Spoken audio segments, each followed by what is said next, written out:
ministre. La parole est à Monsieur Jean Lassalle. Monsieur le Président, mes chers collègues, ma question s'adresse à Monsieur le Premier ministre.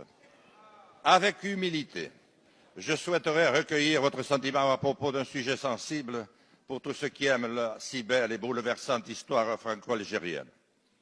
La victoire du Front islamique du Salut, le 26 décembre 1991, le coup d'État qui s'ensuivit et l'arrivée au pouvoir du président Bouteflika en 1999 aurait donné lieu à un accord au terme duquel le pouvoir reviendrait à l'armée à la fin de la présidence de ce dernier. Il y a tout lieu de craindre que l'armée algérienne ne soit plus aujourd'hui seulement animée par les sentiments de l'armée de libération de Ben Bella et Boumedienne. De nombreux observateurs prétendent même qu'elle serait profondément infiltrée par des courants islamistes, d'inspiration notamment salafiste. La situation politico-économique de l'Algérie est dans une passe difficile. Nombreux sont les ressortissants qui, par milliers, rejoignent déjà l'Espagne, l'Italie et la France, chez qui une partie des accords déviants s'applique encore. Si, par malheur, l'Algérie, notre sœur, devait tomber entre des mains indélicates, ne pensez-vous pas que les conséquences pourraient être terribles pour elle, ses voisins et la France? Nous avons déjà eu à connaître du douloureux problème des migrations de notre temps. Nous qui partageons une si longue histoire avec l'Algérie, qui partageons la même frontière, la Méditerranée, ne risquons-nous pas de voir s'installer un couloir migratoire sans précédent, avec le terrible effet de résonance qu'il pourrait déclencher?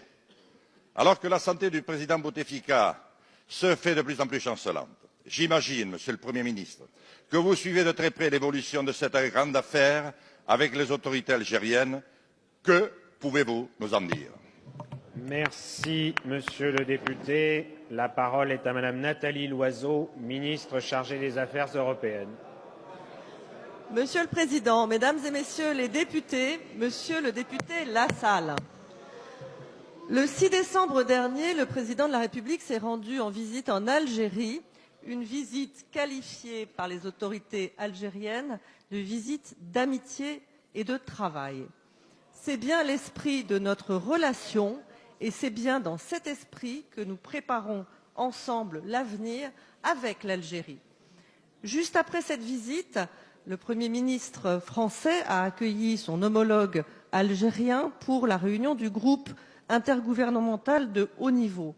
Nous avons donc pu travailler ensemble à nous fixer des axes de travail sur le quinquennat.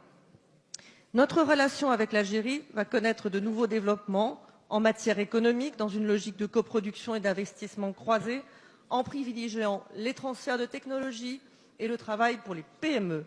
Elle doit connaître aussi de nouveaux développements en matière de formation, avec un objectif, favoriser l'employabilité des jeunes Algériens, dont l'avenir, le Président l'a dit, est en Algérie.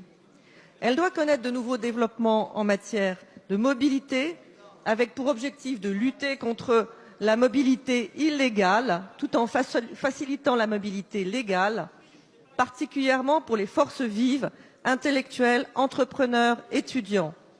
Notre relation, c'est aussi la coopération dans la lutte contre le terrorisme islamiste et en matière de lutte contre la radicalisation.